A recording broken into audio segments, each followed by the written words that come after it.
Hello again. Ooh, that is a translation for chunky but refined. It's all I can come up with is ooh. It's amazing. It's one of those things that makes you want to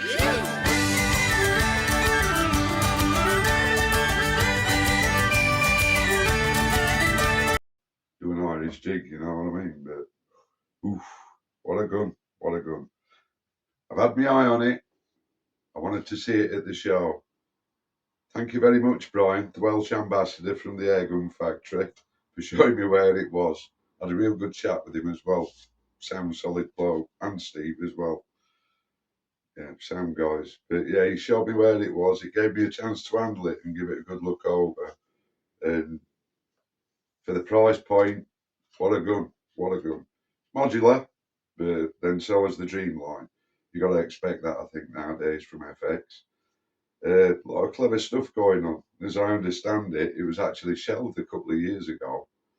So, you know, they were well ahead of the game. You got little things like the plenum. That's it. Looks like a magazine. Yeah, I like it. I like that effect. Definitely minimal because you've no cylinders hanging around and what have you.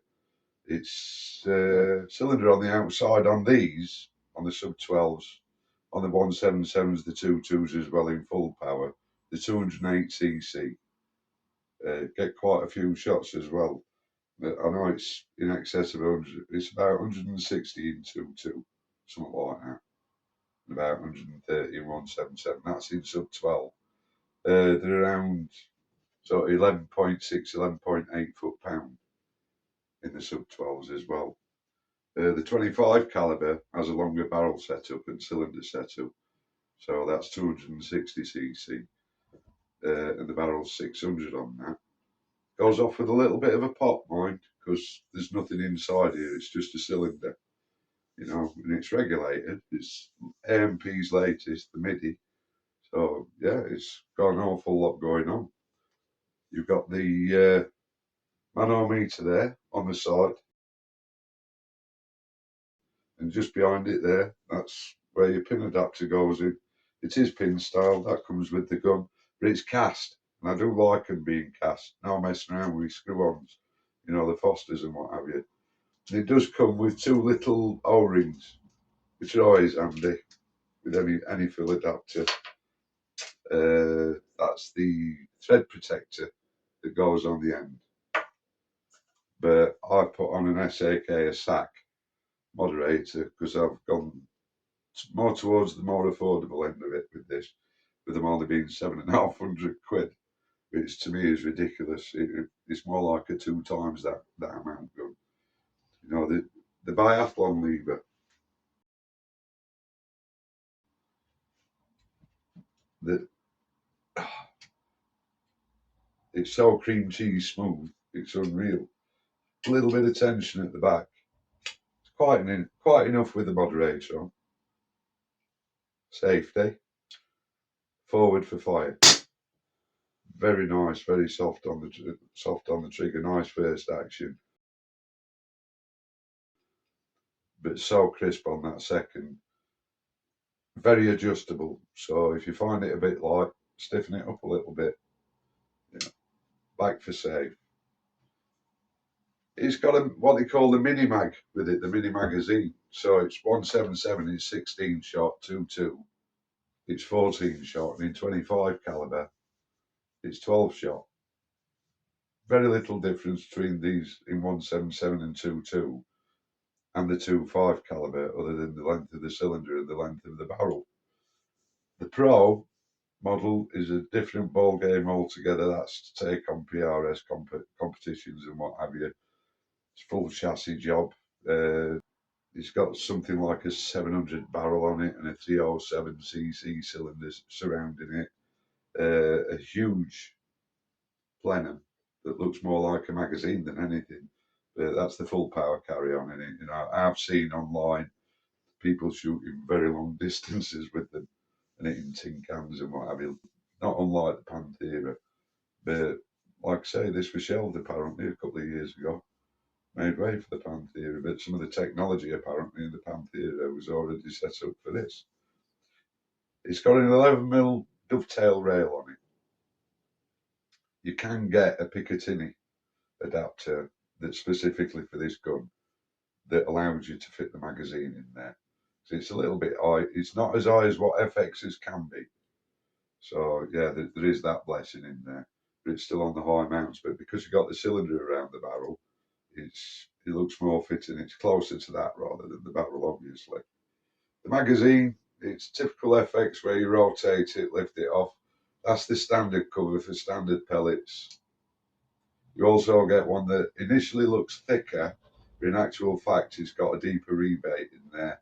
That means it's something like 11.3 or 11.5mm, so you can fit slugs in there, basically.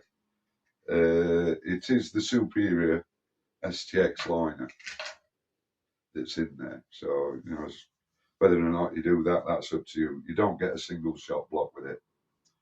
The butt pad isn't adjustable. It's got a lovely feel to it, along with the stock. The stock's a real nice soft touch, but it's not the sort that leaves marks behind when you handle it. It's got indentations for your wrist, just behind your thumb there, on either side. So yeah, it is ambidextrous, although you can't change the lever over. That's something where it's not ambidextrous, I suppose.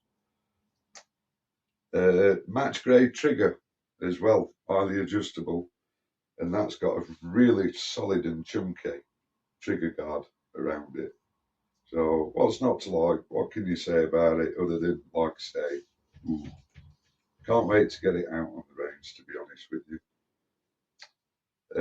This one's called the mini magazine that's in here. And like I say, it's the latest MP regulator, but they have you can go for different parts on different setups. It's like the cylinders on these, you can get an upgrade that takes it to a carbon finish upgrade, and apparently they perform better with that. I don't know exactly how right that is. Length, 927mm or 92.7 centimetres, 36.5 inches. I've added 5 inch there, so it's 41 inch or 120, an extra 125mm, whatever it is. But yeah, apparently they are slug capable by all accounts. Not sure about sub 12. I think I've just about covered it all. I know they're 11.6 to 11.8 foot-pound. Expect around sort of 560, 580 feet per second in 2.2. Not sure of the statistics on 2.5. Be talking 720 to 750 feet per second, 11.6, 11.8 foot-pound. I'm going to get it out and have a shoot with it. I'm quite stunned, to be honest with you, because all said and done, for as fantastic a rifle as it is, the only thing that's left me feeling a bit ooh, and I've literally put it down to that being a carrier, the stock at the front. Beautiful palm point, but the stock at the front, there's a tiny bit of movement in it between the stock and the cylinder, but that'll show up in the accuracy if it's an issue. I doubt it will be, because I'm not going to be trying to pull it apart all the time. So sag moderator, Oak 6x24x50 scope, guaranteed for life, as ever. FX DRS, not the walnut, with the Manelli stock, although if you want the walnut, you can only afford this, get this and save up for the stock. That's what they're about, these guns. I think I've covered it all. See you in a bit. Cheers.